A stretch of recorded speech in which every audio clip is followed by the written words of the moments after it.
Ooh, we're live. All right, cool. Let's do this thing. So this is my first time doing YouTube live. Um, I mentioned it in my description, but I guess I'll go over it one more time. So I'm gonna do a deep dive for my well, I can't go Instagram live because I got banned there, but we're gonna go over why I think the American dream is dead, and it's starting to date back all the way to the beginning of the Bush administration, and ending in the Clinton administration, going into the Bush administration through Obama, and then in current present day what we have. So Chinese property companies, dollar bond trumbles. There's a run of slides. That's not good. Let's see what happens there. All right, so here's my view on it. You guys could jump into the conversation, drop something in the chat, hit a follow, like, subscribe, all that BS. Let's see if I don't get kicked off of here too. So we'll go from there. So this is just going to be, my thoughts and opinions and everything. It's kind of funny. I want to start off with the whole COVID thing. So, we all know what happened right now with COVID, and we know, I mean, a lot of us are older, so we're not, in high school or junior high right now. But I couldn't help to think today. I was like, man, I saw some kids walking home when I was running some errands, and I was like, dude, these kids are getting screwed. I mean, they're going to school like half the day. They've already skipped a whole year of school. A lot of these kids come from not so great backgrounds to begin with. And like me, I needed all the freaking help I could get in elementary. I was that student that was like da da da da, and I needed that attention. And there were programs luckily available to me to help me out.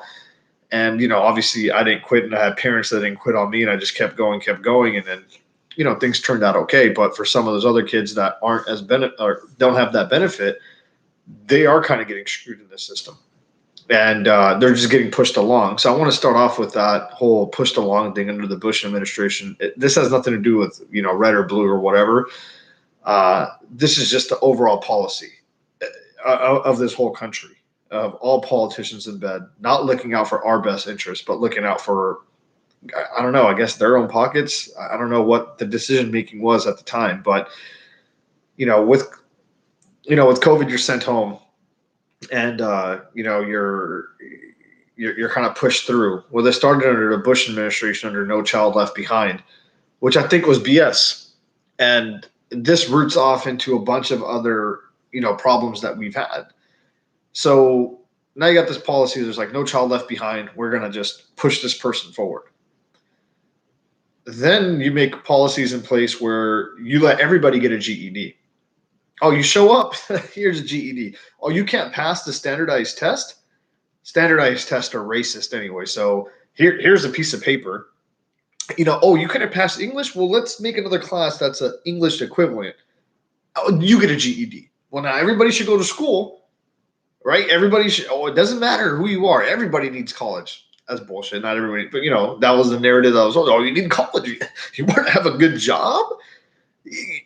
Do you want to be flipping burgers the rest of your life? You better go to school. And it's like, then you get to college, and it's the same thing. Everything just kind of gets pushed along.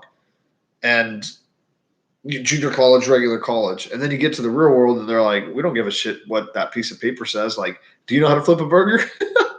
It comes full circle. But we got robbed there because what happened to me is or not to me, but I think happened to our generation kind of is the people that got pushed along, one, they didn't get a real education. That system failed. They weren't. I know people that can't even write a full essay. They're good, hardworking people or whatever, but they got a diploma, but they can't write an essay. How did they get a diploma? So what happens when you devalued that diploma? You had to put more weight on the AA, on the bachelor. Well, then, but if everybody gets that, then that gets devalued. So then where do you put the weight on the MBA? But now everybody's getting an MBA. So education just kind of out the window because it's no longer about, merit and actually learning the things that you need to learn. It's just become I need to just do this thing. And I come along because most companies now don't give a damn if you have a bachelor's. We're all starting to walk away from that thing. And in my opinion, it falls under this thing of, you know what? It would have sucked to tell somebody, hey, listen, you're not ready to get a GED, and we're not going to lower our standards to what a GED is, like, reading at a 12th grade level and, writing at a 12th grade level. We can't do that for you. And I'm sorry, but under this circumstances, it didn't work out for you. Now we can't even give you an equivalent. Like, you didn't pass. So you're 18 and you're like, man, what do I do now? Well, we have this program where you can go to a community college and it's not going to be given to you. You have to earn it. And then you could get more help that you need because now you're paying for it, right? Yeah, it's a lot harder. Yeah, well, someone's going to work 40 hours a week. Life was never meant to be easy, guys. Life is supposed to be hard. That's the whole point of life. And I think sometimes we miss that. Like, we try to make everything so easy for everybody, but it's the struggle that makes you grow. You think about it like a caterpillar coming out, going into a cocoon. It becomes a butterfly because it's the caterpillar when it transforms. I know there's a better science word, but you know what I'm talking about. It goes through that little hole, and all their bones are being crushed, and it's coming together. It's going to fly out. If we go and try to just help, that caterpillar and make that hole a little bit bigger, the bones are going to be all messed up, and they're going to fall out, and that butterfly will never be able to fly. Now, I'm not saying there should be no safety net in society. I believe in a social security or safety nets. I mean, like unemployment and stuff. And, we need to be able to cultivate and, make open to a society where we're able to take risks and we don't have a tremendous downfall. There's still a downfall, but we don't have tremendous, like, this is it. If you don't do this, you got to go get the rope. It's like, whoa, no, we don't want that either. But I'm saying for certain things, you're going to have to struggle. You're going to have to earn it. It's not going to be easy. And I think the further we get away from that and the closer we put ourselves into, let's just get the easy way out. Let's do it the quickest way, the less painful way. I think the weaker our society becomes, right? So let's take that whole No Child Left Behind and transform it into everyone deserves a house. That was also under the Bush administration. And then let's take that into where it is now, where it's, well, we can't let businesses fail. We can't let anybody fail. Everybody needs to succeed. And you see the problem that we're going to be heading into now. So let's go back to the everyone deserves a house. So, long story short, blah, blah, blah, all the BS. You can Google it yourself. You know what happens. Mortgage-backed securities, everyone's getting drunk off of it. And all these banks are taking bets, knowing that they shouldn't be taking those bets. And then, boom, we have an economic collapse. And government comes out and says, whoa, the GE Capital, GM Capital and all this, like they got part of this. They have exposure to this. And AIG, they're going to insure. We can't let this happen. It's going to do this. It's going to do that. And it's like, what's real is real. What's fake is fake. And bring it back to the GED. If you weren't smart enough to get a GED, you shouldn't have got it.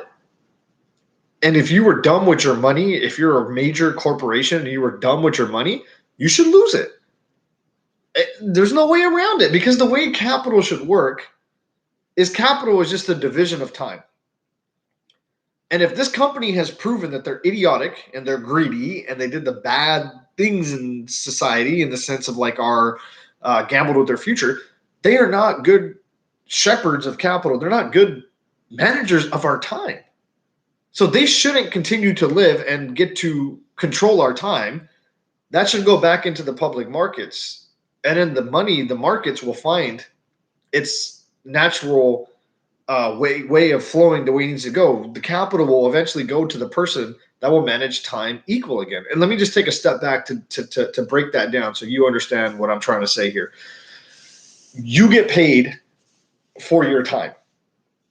You get 40 hours a week. You give 40 hours a week to a corporation or a company, government agency, and that government agency in return gives you back money, which is time. And then you could spend that money on goods and services that you need. And that's kind of hard for you to understand. So let me just say this. Let's say we were making cell phone cases. Okay. And I said, hey, you're sitting on a couch not doing anything with your time. I will pay you $10 an hour. You come here and I will show you how to make this. I'm going to put the money up to put the building, to do all this bullshit, whatever. And I'm paying you $10 an hour. And let's say you're making one of these an hour and I'm selling these for $20. Okay, well, I'll pay you your 10. I take the other 10 in profit. I pay my taxes.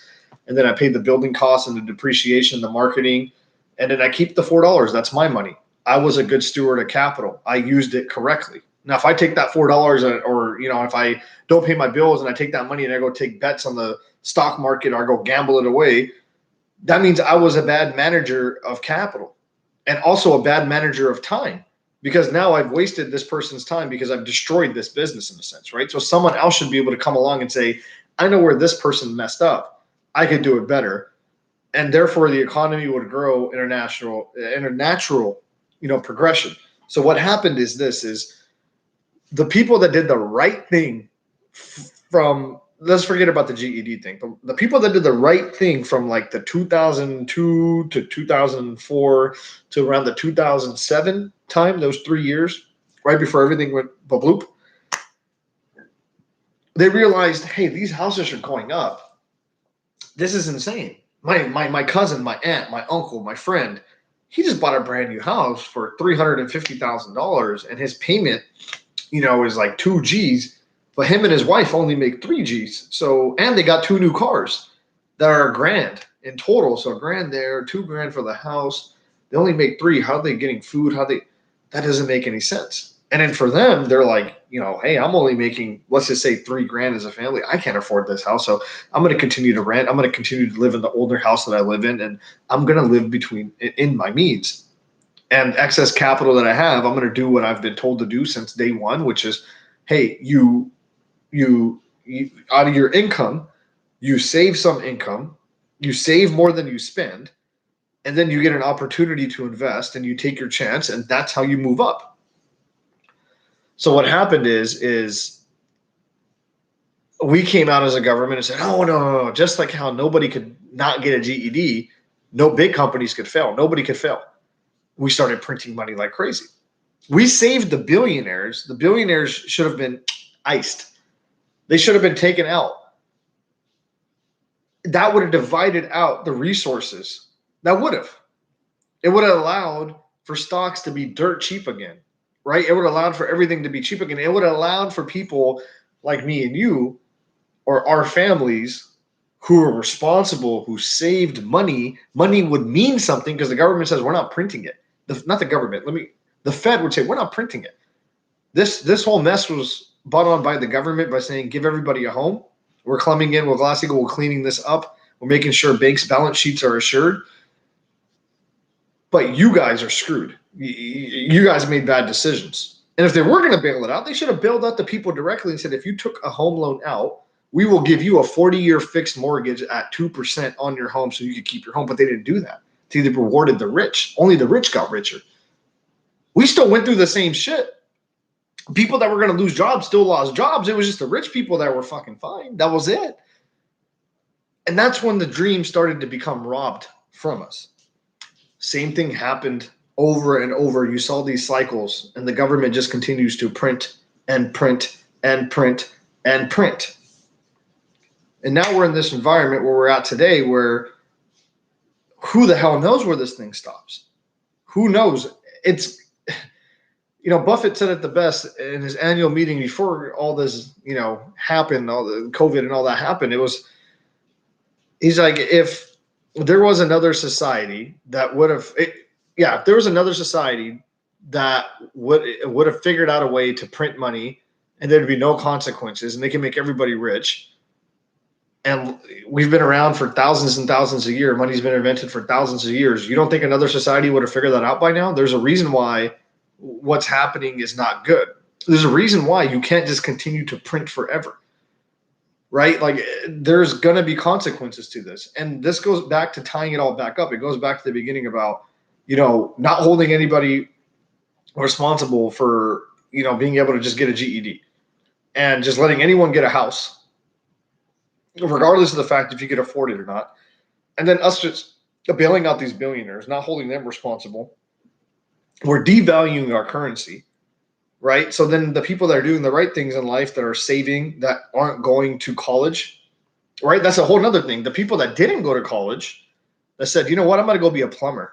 I'm going to go be an electrician. I'm going to go, go drive a big rig because that's going to make me money. It's not going to make me go into debt. I'm going to sacrifice these next 10 years of my life. I'm going to save money.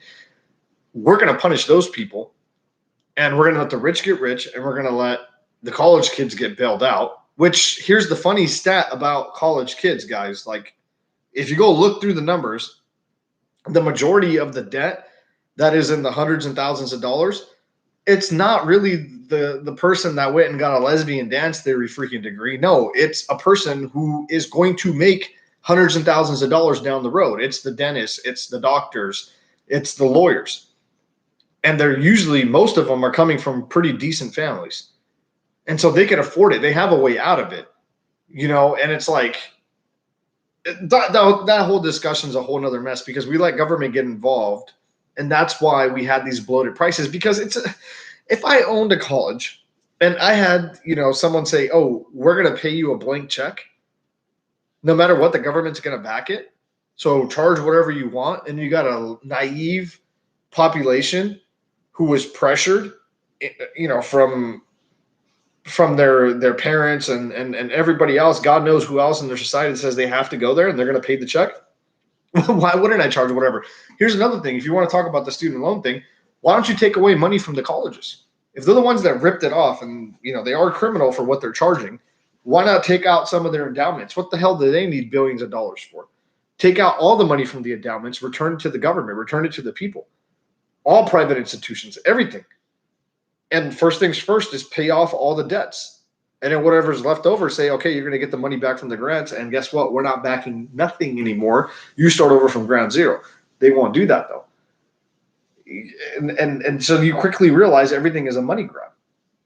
And so to wrap everything back up, like, this is what I feel like we've been robbed out of the American dream. We've been robbed out of the fact that, our education got robbed because No Child Left Behind. It was a good idea. I get it. We don't want anyone to get left behind, but there could have been a different way to do things. If you didn't earn something, and if you don't live up to the standards of having something, these are the consequences of society. When you let everybody get a GED, the GED isn't worth anything. It's that simple. Then you tell everybody that they could have a house when reality is, no, not everybody could have a house. You have to earn a house. You have to get to a certain level. That should encourage you to get married. It should encourage you to find a significant other and be responsible to get ready for that next stage in your life. But we promised that to everybody when we couldn't keep it. And then instead of doing the right thing and just bailing out the people directly, we bailed out billionaires and we destroyed savers. Because what happened is when those when those trillions got printed, the monies that our family saved, that we've saved, became worth less. Because naturally prices continue to go up because the government just came out and bought stocks at whatever price, bought stuff in the public market at whatever price.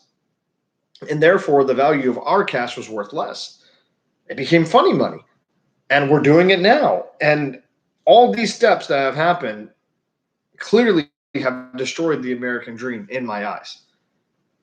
The one good thing that came from it is before things started getting expensive and started skyrocketing back, you saw some houses that got foreclosed on that went under, unfortunately, not really great situations. I hate to see that happen. I had friends, that lost homes during that time. But at the same time, there was other families that were able to move in and get housing at a fair price. So there always be a reset. And I was talking on my Instagram when I posted about it, I was like, in an economy, there's really three things that you could do. There's fiscal policy, there's monetary policy, and then, there's nothing. Fiscal is going to be your government spending, which, that article I posted up from, Zero Hedge proves that. It just because you have a Green New Deal, that doesn't put you in, it doesn't get the economy kicking and, going up. It happens naturally. And then you have monetary policy, which that does affect things, your interest rates and the amount of money that you have in the economy. But reality is if you were to put rates at 5% today and you would put the money supply at a decent supply where people can still transact, like it's not impossible to get $1, but you put it at a decent supply and you put interest rates up to 5 or 6%, you said, sorry, guys, the best ideas are going to win. You're going to see a lot of things crash that had no business being at that high valuations anyways, right?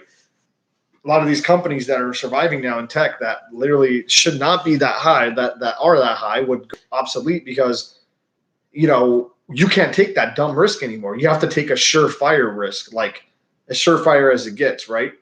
And then you would actually see real economic growth, because then capital would start only chasing, real growth. It would go after companies that were making money, that have a clear path to make more money, and then you would see the economy grow, and it would take time. Once again, we are going to have to deal with pain. And we don't want to deal with pain. We don't want to deal with pain when it came to hurting someone's feelings and saying you're not smart enough to get a GED. We didn't want to deal with pain when it said, sorry, we're all going to lose jobs, or some people are going to lose jobs, and sorry, billionaires are going to lose, and the economy is going to slip a little bit. We don't want to deal with that.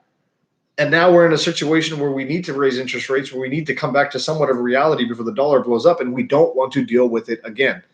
And it's painful to watch. And I'm watching these things all come together. And I hope to God that I'm wrong. I hope that maybe we go into, if you look at Japan, that's the closest thing that we can resemble. But the problem with Japan now is, if you go take a look, it is a huge wealth disparity. The people that are well off in Japan, they could continue to buy real estate. They could continue to buy goods and services and whatever. And the people that are poor in Japan, they will never be able to buy a home. And you got to ask yourself, is a big because of all the printing that the country has done for so long, because all printing does is people that have assets are the ones that get protected, because money will continue to flow in if you have assets, right? But if you are a regular working class person, all your paycheck is going just to, live. You'll never be able to save enough to get an asset. So the wealth gap just goes like this. And it's like it's like a slow bleed versus just, killing the problem and starting over, which I think eventually, in this country, we're going to have that conversation. Because now, if you want, let's go deep now. Let's go to the third layer of my personal opinion. Let's go over all the race debate that we're having in this country right now. We can go over BLM and all that. And it's like, well, what is the root of this?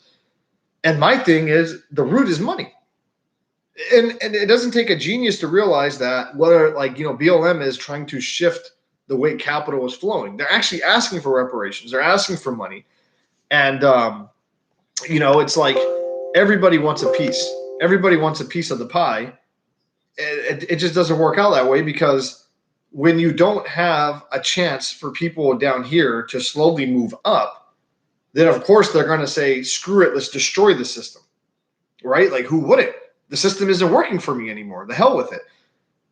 But the problem now is the people at the top that have the money, they're trying to make us talk about everything except for the money. It's that simple. They're trying to make this about race. They're trying to make this about good cops or bad cops. They're trying to make this about gender. They're trying to make it about everything and anything except for the actual economics of things, except for the actual distribution of wealth. And to me, that's just that's devastating. That's another way to kill the American dream, because, to me, the American dream is, I should have probably started with this, it's just to be able to do what you want and to live your peace. It doesn't mean you have to have a house. It doesn't mean you have to have a car. To me, it's just, you could practice the religion you want to practice, and you could live whatever it is, or have the right to chase whatever it is, or whatever dream it is that you have. Your dream might be, I want to work, and your significant others might be, we want to both work. We don't want to have kids. We want to work enough until we could get a trailer home and we have enough residual income coming in that we just tour the whole country and tour the world. That could be your dream. And everyone's dream is going to be different. But to me, that gets shattered and shattered and shattered as money just continues to flow only to the top. And people here don't have a chance to get to the middle.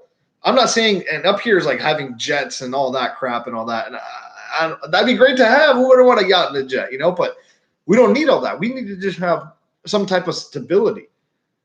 And to me, the more we print and the more of these policies we take on, the more stability gets destroyed. The more you see even people from here come down here, because eventually they'll have to sell assets to meet up a demand. And it's just the people at the top that are going to continue to get rich. And it's they're going to do everything in their power for us to keep our eyeballs off of that. right? And to just keep it on each other and continue hating each other.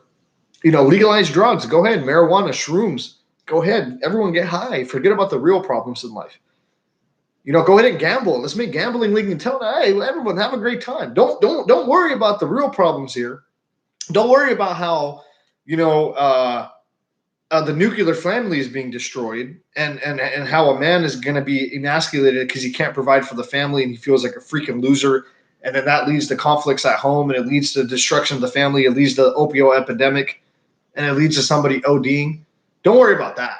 Let's all drink, let's smoke weed, and let's freaking gamble, and let's do everything that we could do, and let's hate each other, and let's call everybody racist, and let's all speak about how we're oppressed and all these other problems that we're making up. Not saying it's not a real issue, but the real issue is the money. Because when you have the money, you have a peace of mind. When you have money, you could relax. Your bills are paid. You could sit down and say, okay, how can we work through this logically and rationally? And if there are more citizens that are rich individually and as a collective, we could influence politics, then politics wouldn't be swayed only one way. So it is about the money. These are just my thoughts and opinions. And I've been wanting to do this video for a long time and just get it all out there. And I think, to me, this has been one of the most, opened viewpoints that I've had. And I've addressed a lot of just problems. So it's like, okay, well, what the hell is your solution? Because I always hate when it's like, well, I don't know. I mean, that's not a bad answer. You shouldn't just say something because, whatever. But I'm looking at things more and more and more. And I'm like, yeah, the distribution of capital is one of the most unfairest things here. And I've said it in an IG video live that I did before, and I'll say it again here. I think we should have a plan where, maybe like you're 22 years old and the government says, we're going to give you a loan. We're going to give you a loan for $50,000 at like 3% fixed. That's due, payments start in 2 years or whatever. And that's called your dream loan. And you get that $50K and you could go start your business. You could go to school. You could do what you want to do. And you're like, well, how's that going to happen? That's going to happen is because the government says we're not going to pay for college, but college can compete for the open market. If the college knows that you're getting 50 grand and they want to compete for your 50 grand, then they better set their prices and make it structured in a way that you could attend that place while still working and doing whatever, or starting your business, or using that money to go into stocks, or using that money to buy your first home, or to pay off your debt, whatever you want to do with it. It's not a handout. It's a loan. It's an opportunity. It's like the government saying, we know that you're going to, in the long run, pay back into the system anyways with the taxes and the work that you've done. So let us give you a little head start right here. You're going to pay us this back with interest, 3%, 30 years, whatever that's going to be, $300 a month or whatever, you're going to have to start paying us. But let's see what you could do with this. This is your opportunity. Don't tell us that, we didn't do anything for you. You didn't do anything for us, and then that first loan would be $50K. And then an individual, if they make their payments on time, if they do the right things, they should get another chance at like 35. And at 35, you should get like 100K, double the capital that says, okay, you've gone through some life. You've shown that you've paid back, that you know what you're doing with this capital, blah, blah, blah. And of course, the money will go up and down depending on the economic environment, right? Because if we contract the money supply, then less money's worth more than, yada, yada, yada. But yeah, that's what I would do. I'd call it the dream loan. And this way, every single person in the United States has an opportunity, a clean slate. And you're giving them, it's the best way that the government is investing in you and trusting in you to do what you want. So that's just one way. There's a bunch of other ways we could fix it. And education does need a major reform. That's a whole nother thing right there on its own, man. But this is my first live stream on YouTube. So this is going to be it for now. I'm going to chop this up 15 minutes. I'm also going to post it on IG. If you guys could like, comment, share, subscribe, I don't know, whatever all the YouTubers say and stuff. So, and then let me know what you guys think about this. And I'll love it if you guys add it to the dialogue and, give me your thoughts and opinions, because there's something I didn't think about that you guys can bring light to. Other than that, appreciate you guys' time and hope you guys have a good rest of the week.